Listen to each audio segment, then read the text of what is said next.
There's this rather annoying thing here which is pinned with two roll pins, not dowel pins, roll pins, to that.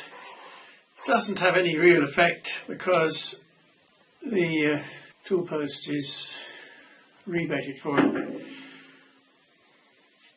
I suppose it's supposed to align some other kind of tool post. Right, I think this will be the last cut. Of course it's an interrupted cut because we've got this gap in the middle now.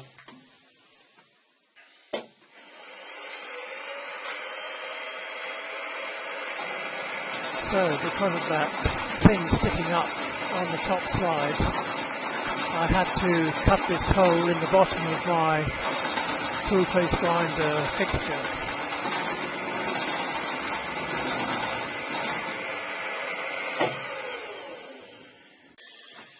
Of course I don't particularly like this design of mine because there's not enough metal where it's clamped with the M12 bolt onto the tool post.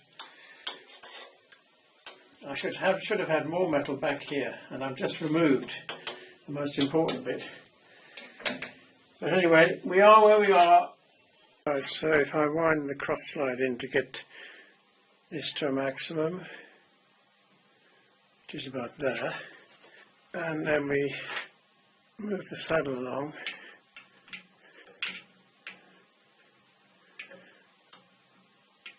It's clear that this thing is level in this direction, or parallel to the ways at any rate. And then if we put it the other way, pointing like this,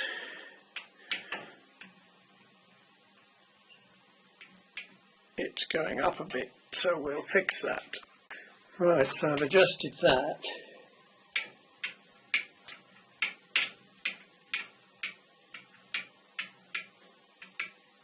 I think that's all right. Right, so now I can, I've turned this thing, or the front bit of it, in this chuck just now. So we know that that's the centre.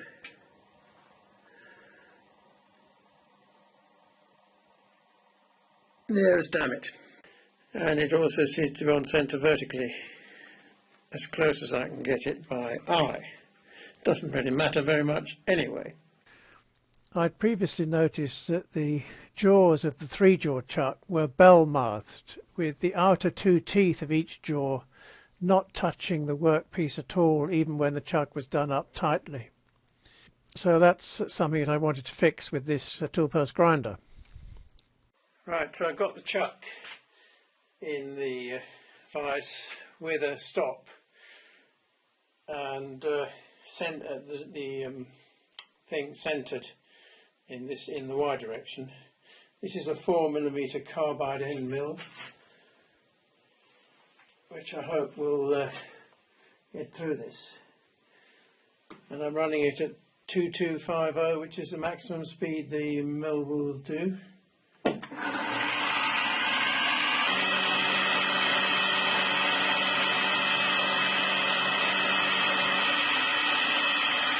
Is this doing anything? Is this doing anything? No, that's not doing anything. These are properly hardened jaws.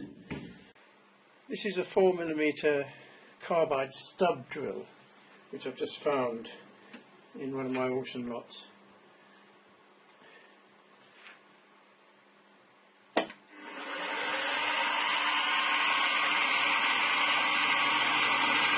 It goes through it like butter.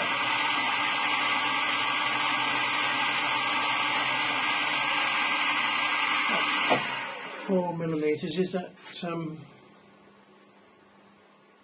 deep enough?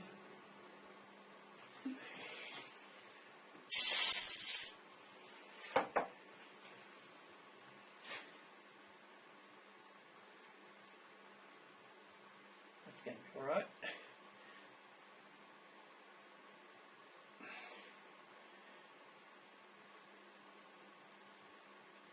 Come on out.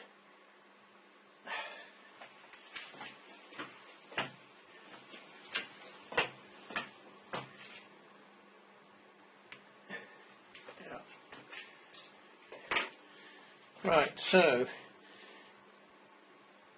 if I take this out,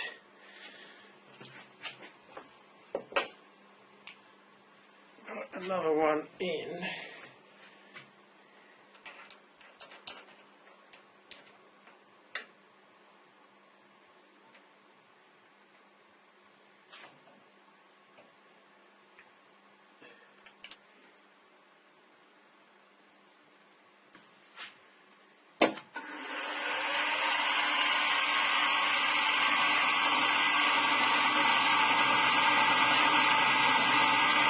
just like butter. Or, yes, it is, it's incredible. This is a beautiful drill. So, my theory is that by drilling this hole here, I have not really damaged the jaw in any meaningful sense. Well, I don't know how I did this. The top one is in a completely different position from the other two. I can only presume that I didn't push it against the stop properly. I'll have to review the video and see. That was the second one, and that's the third one. So it seems that I did fail to push it up against the stop, which is still in exactly the same position. What a plonker. Well, I'll talk about botching things up.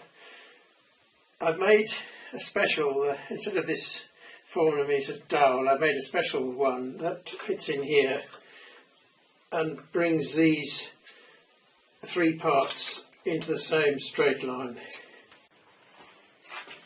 I'm just trying to cut a groove in this, and this is 260 RPM.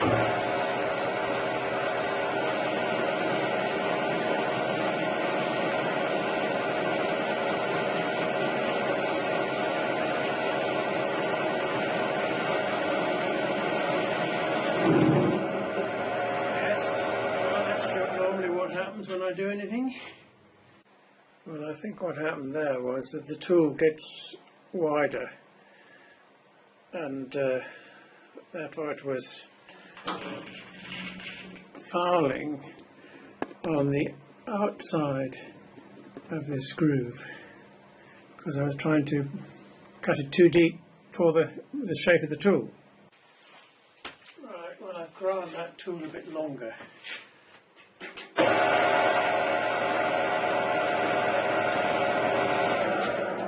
Of course, it's not straight now, is it? The workpiece is. Right, we'll see if we can straighten that up a bit.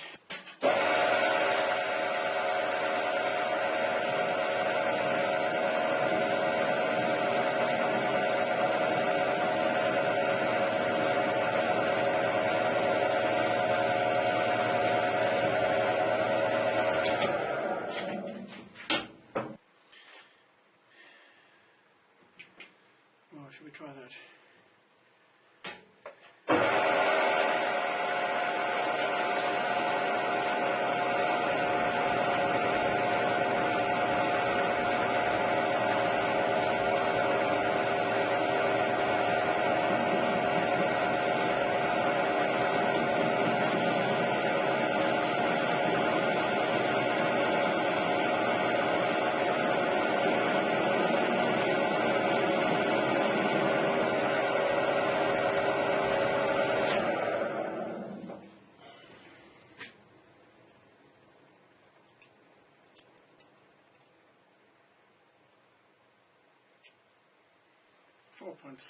That should do. This tool has a slight right-handed slope on it, so it should leave this side clean. This is at 125. I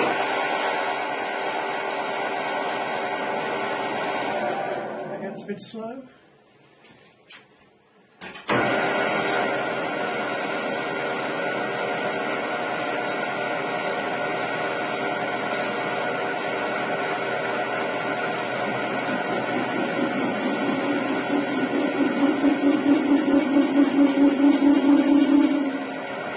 Like it.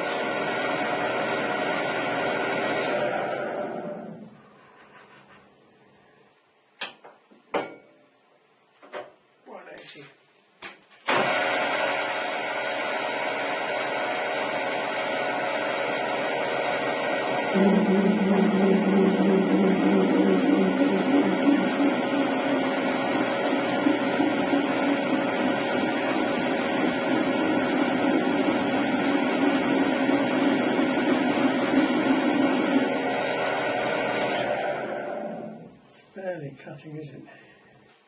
Shall we try it at a faster speed? That's 370.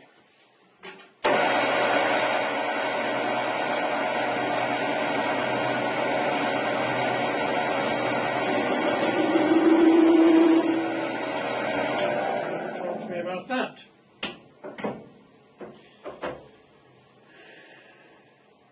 Let's try 260 again.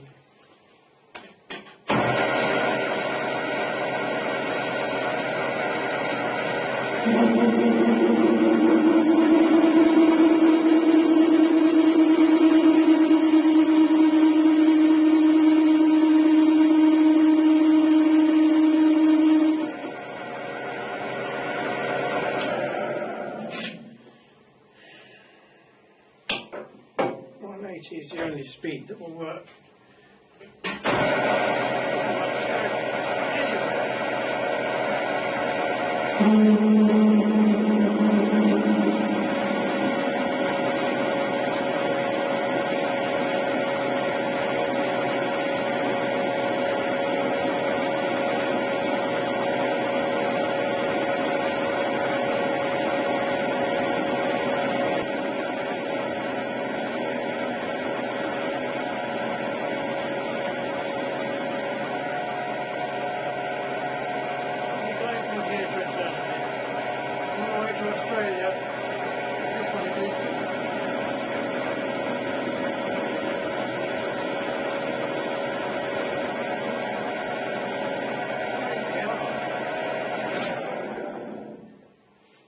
How deep is that?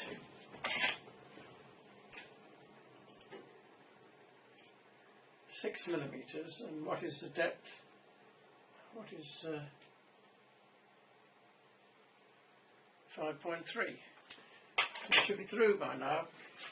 It means that I miscalculated the depth of this.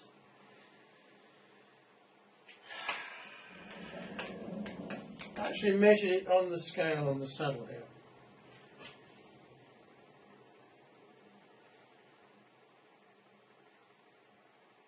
Obviously there's some radial backlash in the scroll, which is of no significance, but it also changes. Let me put that back there. It's causing the head to move out that way to some degree, or maybe this is not flat anyway. But in addition to that, there is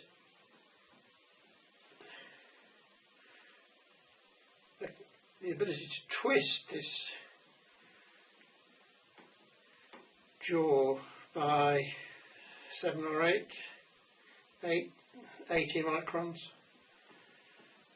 So my idea is,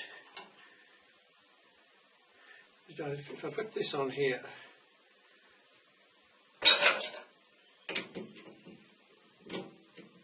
and tighten it up against that, it essentially holds the jaws open satisfactorily, I think. I've adjusted the carriage stop so that when I wind this right in to there, this edge of the grindstone just clears the inside of the innermost tooth of the jaw. That being the case, it doesn't really matter whether I true this grindstone up or not. Right, well, that's the setup with a vacuum and my pyjamas covering the ways here. And this on its maximum speed, which is 30,000 RPM, which is within the rating of that grindstone. So now what I've got to do is to touch off at the back, which is the one that's closest.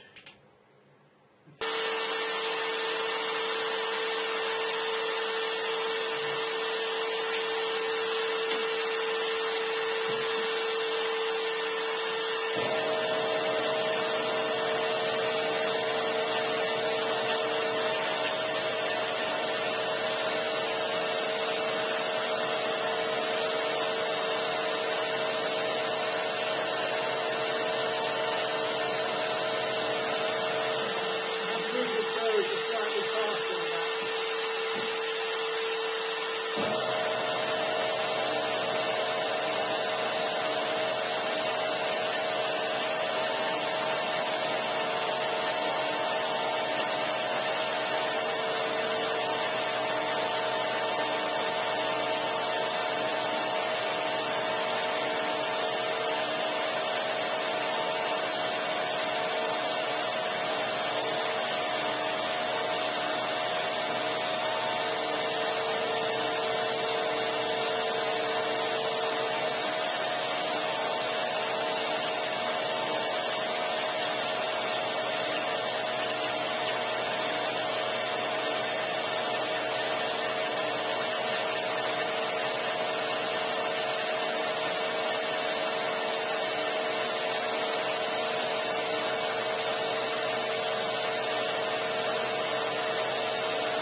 Well, I don't know if you can see that, but it's ground. Everything except the outermost tooth.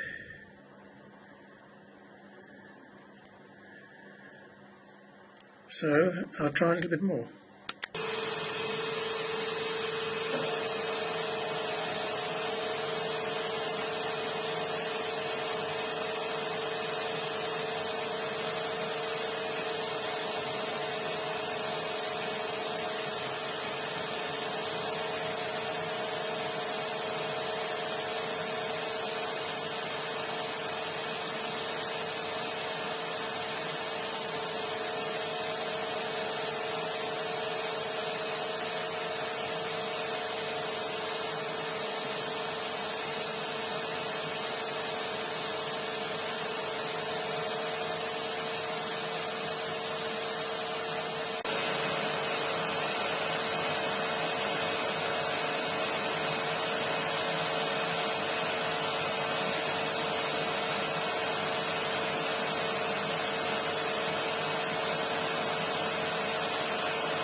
Right, well that's the final situation.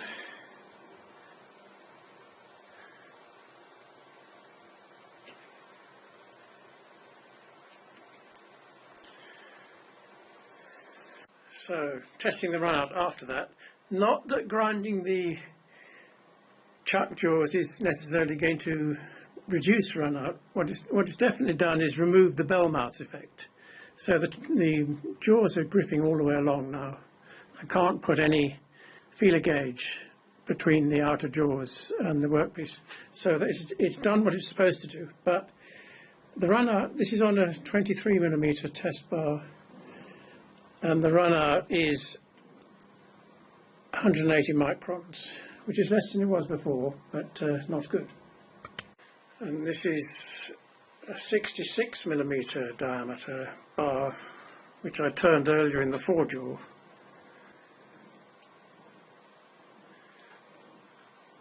Basically 22, that's 220 microns, so it's still a crap awful chuck in terms of run up, but it's not bell mouthed at all, no, which is good.